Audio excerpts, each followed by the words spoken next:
people of St. Mary and Christ the King. I'm making this video today to talk about beginning to celebrate Mass communally once again. Beginning on Wednesday, May the 20th, we will be celebrating Mass again.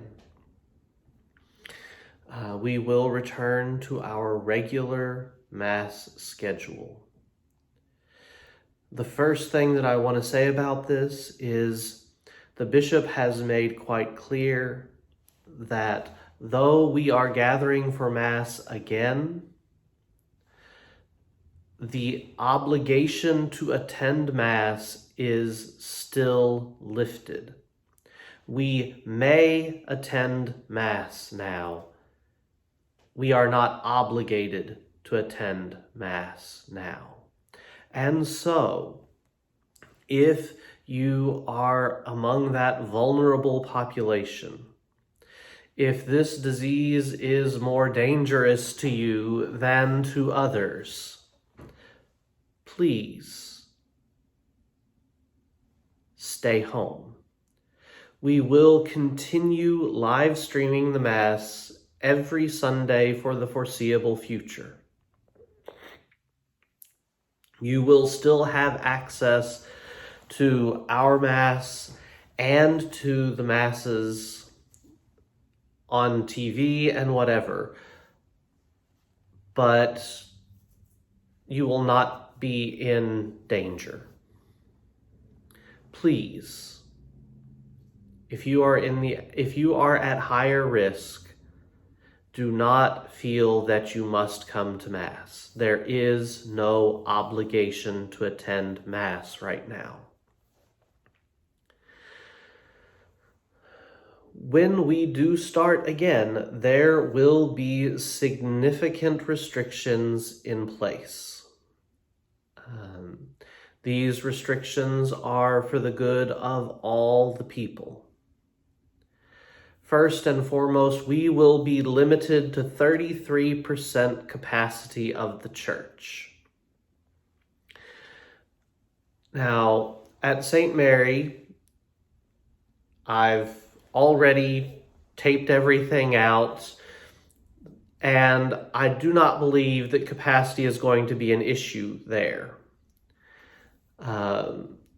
At Christ the King, I've not yet set that up. I plan on doing it on Tuesday.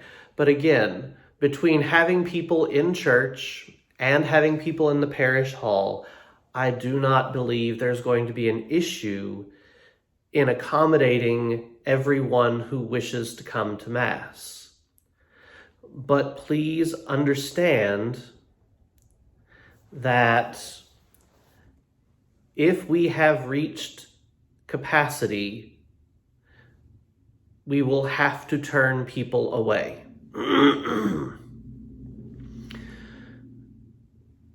People who are from different households will be expected to sit a minimum of 6 feet apart. Now, this is not families. This is if you live in the same house, you can sit within 6 feet of each other. If you live in different houses, you must be 6 feet apart. To facilitate this, the ushers at Mass will actually be ushering. They will be taking people to their seats. Please do not grumble if you don't get to sit in your normal seat at Mass. We're doing our best to make sure that we accommodate as many people as possible. It is also expected that if you come to Mass, you will wear a mask or some other cloth face covering, bandana, etc. This is a requirement for attending Mass. It is not optional. We do not do this out of a desire to be authoritarian. We don't do it because the governor has said we must. We don't actually even do it because the bishop said we must. We do this because it is an act of love. It is an act of charity. We sacrifice our personal comfort for the good of the other people in church. This is the very definition of charity. To be charitable is to love God and to love our neighbor. And by wearing a mask, both in church and when we are out in public, it is not about protecting us from the disease. Wearing that mask is about protecting others who might be vulnerable. It is an act of self-sacrifice. It is an act of love. And because of that, and because we might be infected and not even know it, we are requiring that people wear masks when coming to church.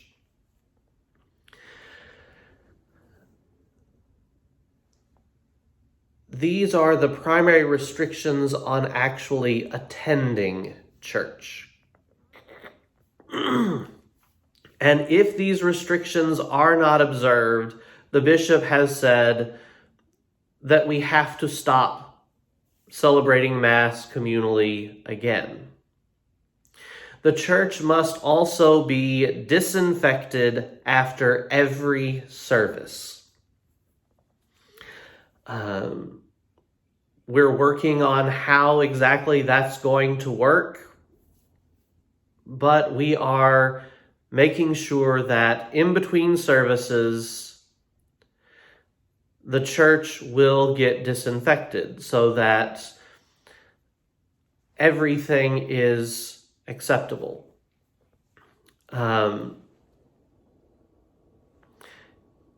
In both the parish hall, in the parish hall of both parishes, there will be chairs set out 6 feet apart as overflow seating. If everyone who shows up does not fit in the church, we will have extra seating in the parish hall. At Christ the King, we plan on live streaming the Mass from the church to the parish hall so that everyone in the parish hall can see what is going on and can hear what is going on. At St. Mary's, the sound system from church is linked into the parish hall. We will have the doors open so that you can see into church. But in those instances, if you are a family, you may move the chairs around you closer together. But I ask that you please move the chairs back to where you got them at the end of the service.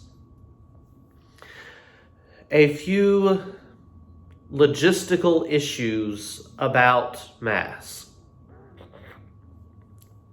There is no congregating allowed. So no gathering in the parish hall before or after Mass, no standing around the narthex, chatting with people. When you arrive, you will be taken directly to your seat, and we ask that you remain in that place until the end of Mass. Obviously, the bathroom is somewhat of an exception to this. That said, we have been given the restriction that one person is allowed in the bathroom at a time. Again, we will have ushers at the doors who will let you know whether it is okay to go to the restroom or not. If they say, please wait a second, please just wait a second. And obviously, there is an exception in this situation for those kids who are too young to go to the bathroom by themselves. We're not going to say you have to send your 3-year-old to the bathroom by themselves if they have to go to the bathroom in the middle of Mass. Please take them to the bathroom. But this restriction is going to be in place. At the end of Mass, in order to maintain that social distancing, we will be dismissing people by pew and say, okay, the first pew can now leave. And we will ask people to leave out of different doors where possible. That said, we'll have more details on that at the first Mass so that I can talk more specifics about each particular place. During the communion procession, you'll be asked to wear the mask coming up for communion, receive communion, step away from the presider or the communion minister, lower the mask, receive communion, and put the mask back on. We will not be receiving from the chalice. There will be no distribution of the precious blood. And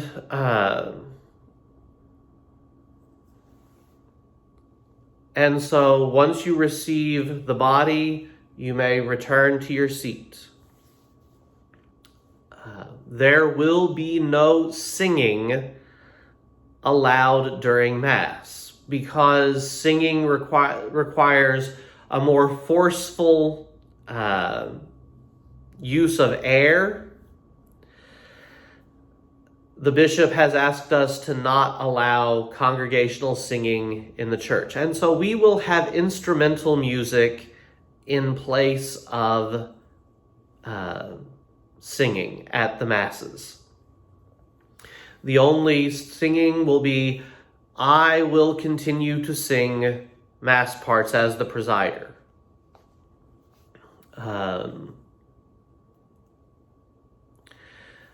I'm going to look through my list here now and make sure that I have hit all the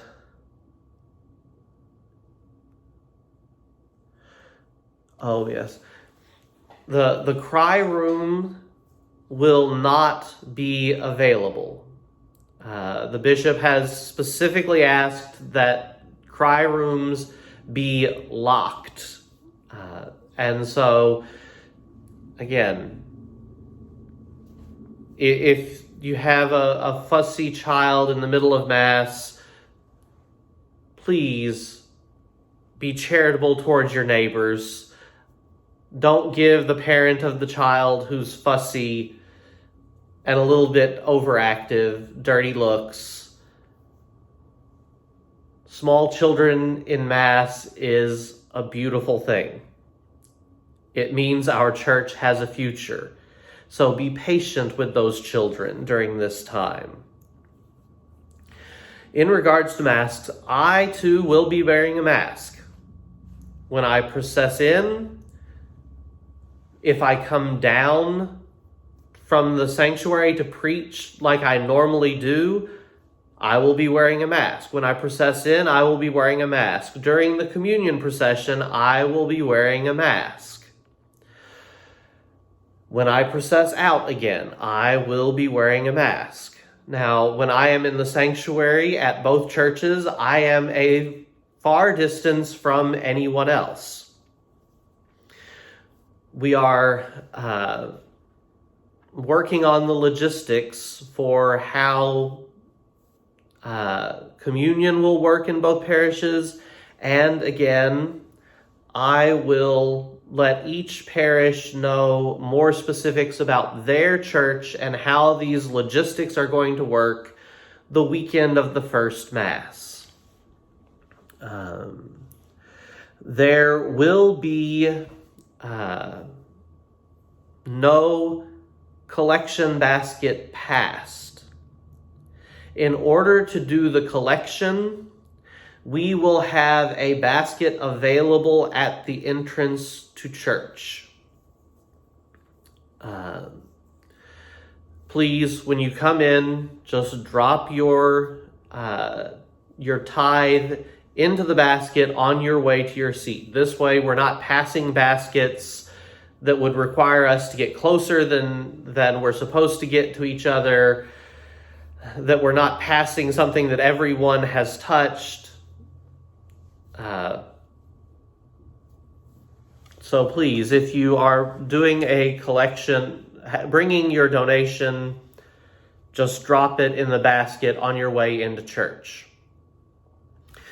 We will have hand sanitizer available at the entrance to church. Please sanitize your hands, or for that matter, go to the bathroom and wash your hands. Washing your hands is more effective than hand sanitizer anyway. But we will have hand sanitizer available when you enter into the church. The sign of peace will either be omitted or will be offered in a non-touching way, giving people a nod, a wave. Please do not hold hands during the Our Father. If you are one who typically receives communion on the tongue and not in the hand, you will be asked to receive communion in the hand, not on the tongue. I know for some of you this is a sacrifice, but again, by making that sacrifice, it is an act of charity. It is an act of love for your neighbor, because it makes it less likely that the infection is passed from one person to another.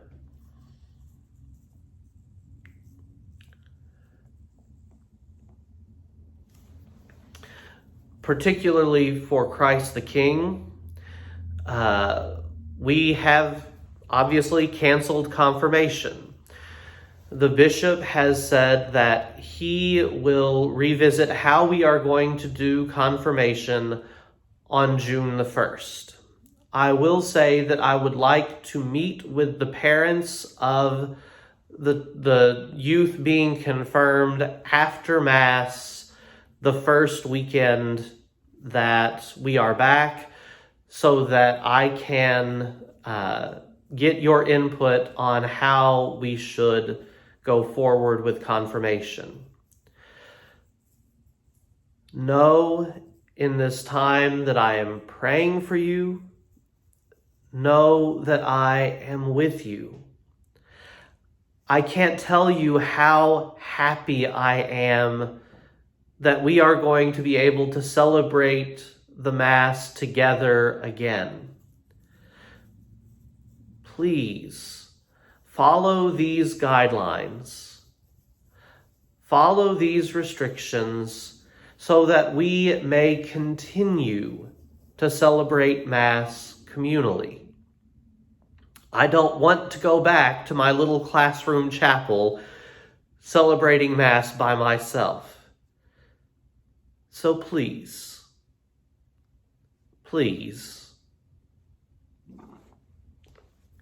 follow these guidelines. And please, if you are vulnerable, do not feel the need to come to Mass. These guidelines will be posted to the respective Facebook pages, and going forward, I will try to communicate this information to as many people as possible in as many ways as possible. Thank you all for sitting through this 20-minute video, and I look forward to seeing you all again.